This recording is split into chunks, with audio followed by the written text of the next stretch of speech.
Alors, on me demande de placer sur le cercle trigonométrique C. J'ai mon plan qui est orienté dans le sens direct et je définis un repère OIJ. Alors, j'ai pas mis les deux points I et J, ils risqueraient de me gêner pour placer les points. Et là, vous avez le cercle trigonométrique de centre O. On me demande de placer les points E, F, G, H, I et J d'abscisses curviligne respectives. Ici, toutes ces abscisses curviligne. Abscisse curviligne d'un point, supposons ici que j'ai le point là qui est le point M, c'est une mesure de l'angle orienté vecteur I, vecteur OM.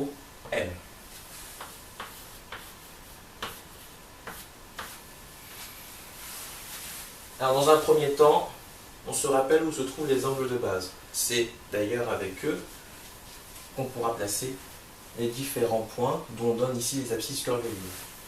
On commence ici, j'ai pas d'ouverture, 0.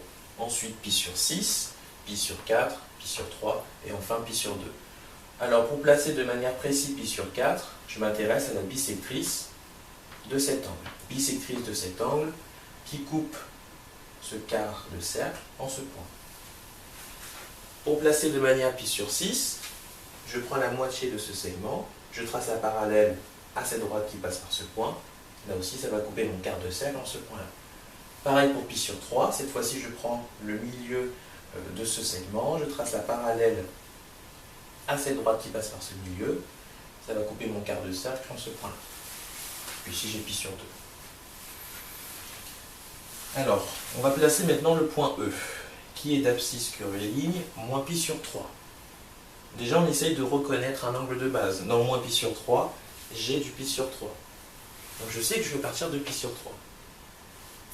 Et puis, comme j'ai un moins, le point E et ce point-là, comme ici nos angles sont opposés, eh bien, sont symétriques par rapport à cet axe. Et pour tracer le symétrique, alors ici j'ai déjà les pointillés qui sont tracés, je vais les prolonger. Ils vont jusqu'en bas. Et là, l'intersection, ça va me donner le point E. Donc qui est associé au réel, moins pi sur 3. Si je devais placer un autre point d'abscisse curviligne, moins pi sur 6, ben je prends le symétrique de ce point, toujours par rapport à cet axe. Et donc il serait quelque part ici. Alors maintenant pour 4pi sur 3. Je reconnais un angle de base, dans 4pi sur 3, il y a du pi sur 3. Donc je sais que je vais partir de pi sur 3. 4 fois pi sur 3. C'est assez petit, donc ce que je peux faire dans un premier temps, c'est d'aller de pi sur 3 en pi sur 3. Mais bon, ça m'obligerait à faire d'autres constructions. Pi sur 3, 2 pi sur 3, 3 pi sur 3, 4 pi sur 3. Là, il m'aurait fallu d'autres constructions. Moi, ce que j'aimerais, c'est de le faire en une seule construction. Placer ce point dont ici on me donne l'abscisse curviligne. Ce que je peux faire, c'est de réécrire 4pi sur 3. 4, c'est très proche de 3. Donc je peux écrire 4pi sur 3 avec du 3pi sur 3. L'idée ici, c'est de simplifier pour que ça me donne du pi. Ensuite, je compense pour conserver l'égalité. Il me faut ajouter pi sur 3. Là, j'ai toujours mon angle de base, mon point de départ qui est donc pi sur 3. Et là, ça va me donner pi plus pi sur 3.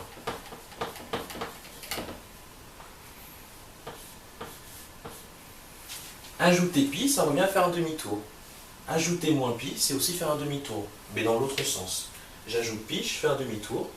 J'ajoute moins pi, je fais un demi-tour, dans l'autre sens. Mais j'arrive toujours au même point de toute façon. Et donc, le point F et ce point sont symétriques cette fois-ci par rapport à O. Alors, je vais tracer son symétrique. Je prolonge ici les pointillés. Voilà. Et l'intersection ici, ça va me donner le point F qui est associé au réel 4pi sur 3. Moins 4pi. Alors là, je peux le faire directement sans autre calcul. Je sais qu'un tour complet, c'est 2pi. Dans ce sens-là, le sens direct. Donc ici, c'est 2pi. Si je vais dans l'autre sens, c'est donc moins 2pi. Je refais encore un tour, moins 4pi. Et donc je reste encore à ce point-là. Et c'est le point G qui est ici.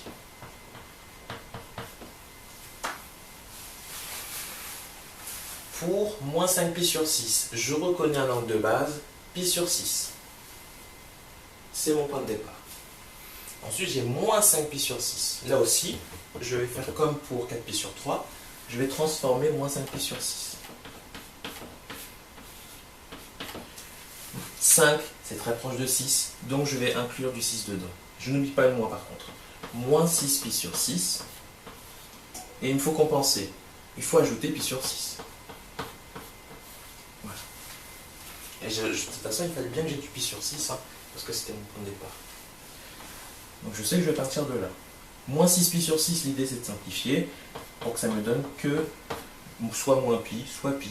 Le but ici c'est de faire des demi-tours. Donc là je n'aurai qu'un seul demi-tour à faire et ça va me faire plus pi sur 6.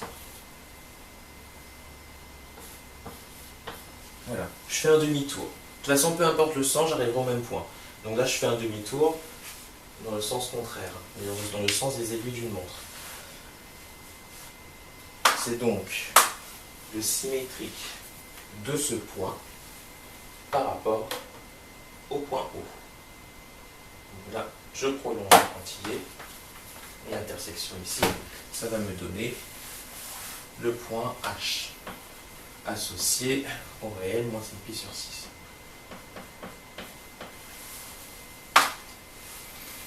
Maintenant pour le point I. Lui, il est abscisse curvée ligne, moins 23pi sur 2. Je ne pourrais plus procéder comme ça. Encore, 4 était très proche de 3, il suffisait d'enlever 1. Là aussi, c'était très proche de 6. Par contre, 23 n'est pas proche de 2. Je vais me débrouiller autrement.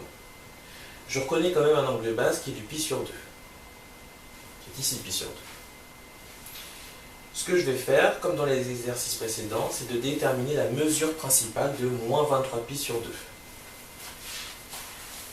Donc dans un premier temps, j'écris 2pi, qui est donc un tour, comme un quotient dont le dénominateur est le même ici, donc 2. Alors il me faut l'égalité, dans ce cas il faut là 4pi. Ainsi là il suffit de multiplier par 2. Ensuite je m'intéresse au multiple de 4, qui est le plus proche de 23. Je ne m'intéresse pas aussi. Plus proche de 23. 4 fois 4, non. 4 fois 5, 20. 4 fois 6, 24. C'est donc 24 qui est le multiple de 4 le plus proche de 23. Dans ce cas, je réécris moins 23pi sur 2 comme, cette fois-ci, je n'oublie pas le moins. Moins, donc j'avais dit que c'était 24, le multiple de 4 le plus proche de 23, moins 24pi sur 2, et je compense. Là, il nous faut ajouter pi sur 2. Pi sur 2, un angle de base que je connais très bien, il est ici. Donc, moins 24pi sur 2, ça me fait combien ça? Ça me fait moins 12pi. Plus pi sur 2. Et moins 12pi, ça c'est pas obligatoire, mais c'est pour justement voir combien de tours a été effectué. C'est forcément divisible par 2, ça va me donner moins 6 fois 2pi. Un tour c'est 2pi, vous avez vu, on a enlevé 6 tours. Voilà. Donc pour faire moins 23pi sur 2, on part de là, on enlève 6 tours, et on a un petit reste, qui est ici, pi sur 2. Et bien, pi sur 2, c'est bien dans l'intervalle.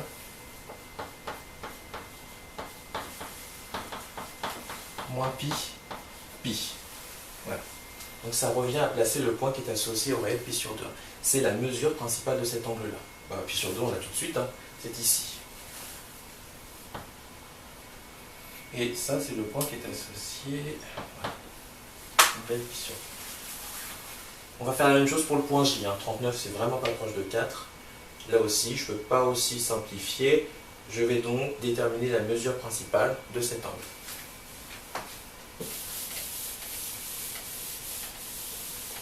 Pareil, je m'intéresse au nombre de tours. 2pi, je l'écris comme un quotient avec un dénominateur qui est 4, puisque ici c'est 4. 4 fois 2, 8. Donc c'est bien 8pi divisé par 4. Maintenant, le multiple de 8 le plus proche de 39, 8 fois 5, 40, c'est le plus proche, hein. Donc c'est 40. Je réécris 39pi sur 4 avec du 40. 40pi sur 4. Et pour conserver l'égalité, j'enlève cette fois-ci pi sur 4. Voilà. 40pi sur 4, ça me fait du 20pi. Ensuite, moins pi sur 4. Et puis 20pi, c'est 2 fois 10pi. Voilà. Là, j'ai 2pi fois 10, ça revient à ça. 10 tours. Auquel on enlève pi sur 4. Voilà. En faisant ça, j'arrive toujours au point de départ. Et il suffit d'enlever pi sur 4. Ça revient à faire ça. La mesure principale, étant donné que moins pi sur 4 est bien dans l'intervalle moins pi, moins pi sur 4, c'est la mesure principale de l'angle ici, 39pi, dont 39pi sur 4 est une mesure. Moins pi sur 4, bah, où je peux le placer? Bah, dans moins pi sur 4, j'ai du pi sur 4. Je sais que pour placer le point qui est associé à ce réel, je m'intéresse au symétrique de ce point par rapport à cet axe, comme ils sont opposés. Dans ce cas, je prends la parallèle qui passe par ce point, je prolonge, et l'intersection ici va me donner le point J, qui est associé au réel 39 pi sur 4.